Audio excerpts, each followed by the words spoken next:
Welcome back, guys, to another video. Just wanted to give you guys my my rundown, or just my take on that entire Colorado win, the win that they convincingly had against Cincinnati. And I say convincingly because I just think that Colorado dominated Cincinnati in many aspects. Cincinnati quarterback kind of, because Colorado is usually in man, so he would scramble a lot and gain first downs that way. But other than those plays, and I think there was one,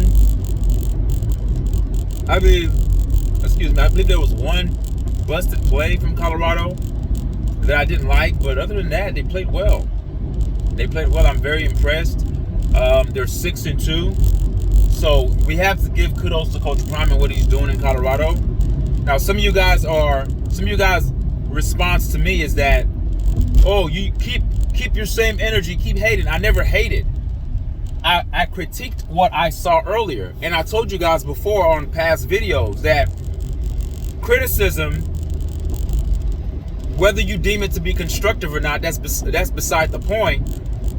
Criticism is a needed ingredient for greatness. You think that Coach Prime is going to come there, talk about how he wants to dominate, okay, gets rid of 90% of the football players that were on Colorado when he first got there, talks about bringing in his Louis luggage, heaps a high expectation on Colorado, because you have to understand, Prime comes with a certain degree of cachet. Prime is Prime. He's a Super Bowl champion. He's played baseball. He has many accolades.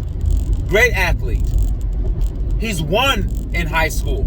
He's won in the HBCUs. So he's bringing that momentum into the Power 5 conferences.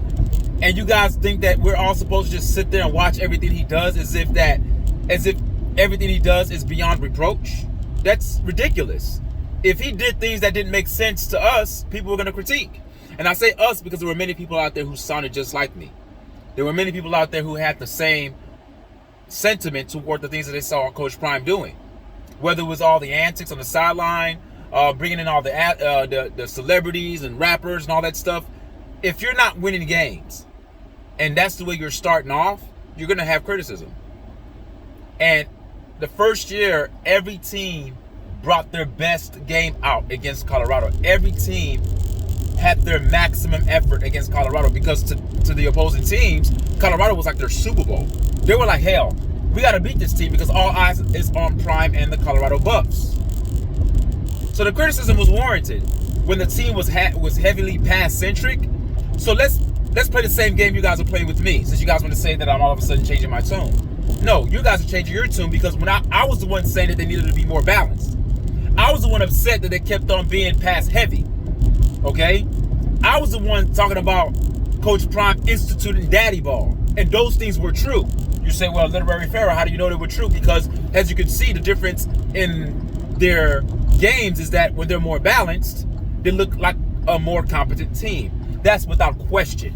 That's without any damn question. When they run the ball more and are intentional about running the ball, they look like a competent team. And what did I tell you guys? I said the more they run the ball, Shador's stats will actually look better. He'll take less sacks. He wouldn't have to pass the ball for 45, 50 times a game. He wouldn't have to throw the ball that much. That's all I was saying. So if you guys are coming down on me thinking that I'm switching my tune, no. I'm always going to follow in the line on the side of common sense. I'm not a passionate Coach Prime follower. I'm a passionate follower of Prime to see him succeed, but if he's doing something that I deem to be stupid in my estimation, I'm not saying that whatever I think has to be the gospel, because people can disagree. You can agree to disagree. It's just my personal opinion. If I think that Coach Prime is doing something that doesn't make sense, you better believe I'm going to say it. It doesn't mean that I'm hating. So a critique is a necessary ingredient to propel greatness. It just is. You can't escape that. So the fact that he came there with that expectation and his team wasn't living up to that expectation, and we can see the holes in the program, it was right for people to critique it. It was apropos for people to critique it. I'm not saying that Coach Prime changed his ways because of the criticism, but you better believe he heard the criticism. You better believe he heard it. Wonder why all of a sudden now they're running the ball more. It's not because they have better running backs. Alton McCaskill was a great runner, but they had good running backs last year. The difference is they're not predictable. They're not doing the same damn pass plays, first down, second down, third down. They're not doing the same thing. Their running schemes seem to be a little bit more exotic, okay? And that's all we wanted. We wanted Colorado to utilize their entire arsenal, their entire talent base. We wanted them to exploit it in every way, expose it in every way, so people can actually see Colorado for a good team that they are. We understand Shedeur is good, but damn, Shedeur is not the whole Colorado Buffalo team. There's much more to Colorado than just Shedeur. Yes, he's a great quarterback. Yes, he's accurate with the ball. Yes, we get it. But there's much more to Colorado than just Shedeur. So, I'm not switching my tune. Trust me, the minute I see Colorado doing something stupid, you better believe I'm going to be on here critiquing it. Objectively.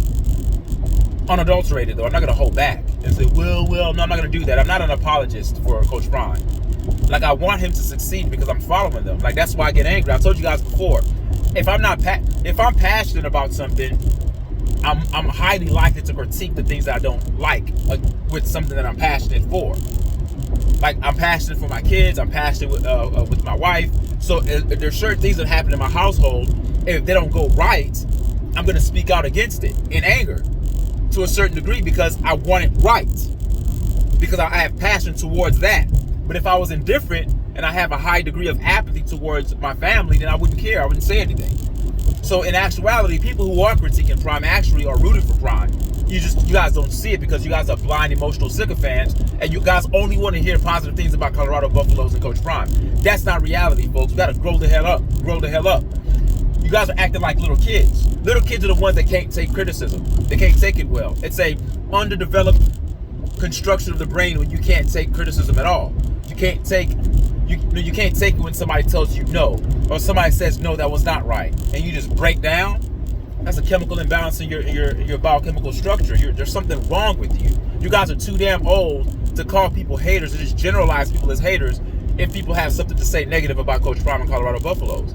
No, people were critiquing it. And people who were, well, I'm going to speak for myself. I'm not going into hiding because they're doing well, because I never had an agenda against Coach Prime. I never had an agenda like, oh yeah, I want to see him fail. Oh, now that he succeeded, let me be quiet. No, I wanted to see him succeed so much that when I saw shit that was stupid, I spoke out against it. And I said what I said. All right? And I said what I said, and I didn't mince any words. All right? I didn't go back and say, well, I didn't mean this. No, I meant everything that I said back then because it's a necessary ingredient for greatness. You need opposition. You need opposition. That's what makes the striving for greatness worth it, is when you get opposition. So yes, you can consider critics oppositions to Prime. You can consider us that, but I wasn't a consistent critic because I would have times where I would say good things about what I saw and talk about the bad things that I saw. So it's up and down. So like the football season last year, there were good moments, there were bad moments. It just happened to be they had more bad moments than good moments. And then this year, they started off doing the same shit that they did last year. Excuse my French. They started off with the passing stuff. I'm like, hold on. I thought they were supposed to run more.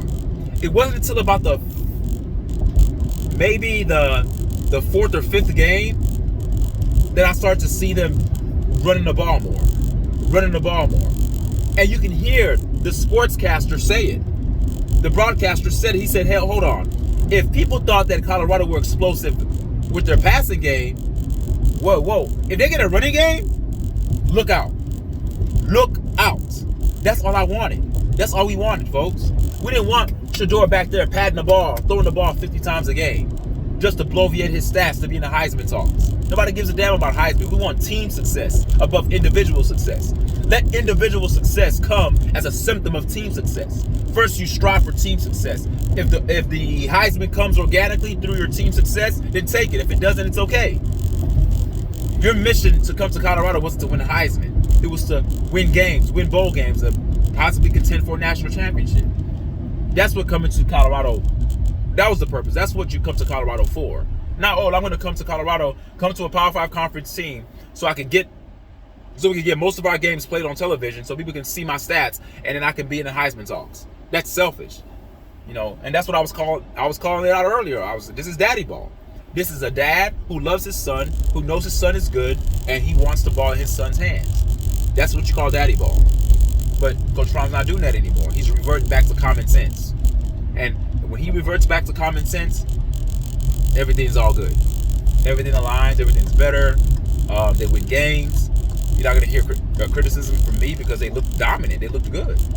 I'm nitpicking here. I think it was one thing that they did that I did not like. I think it was I forgot what down it was. And Shador, he threw the ball. Well, I thought they could have just ran the ball instead. I don't know, but that's me nitpicking. I don't even think they had many penalties aside from the taunting penalty that Horn had in the beginning when he ran it in for a touchdown, but they called it back because he taunted.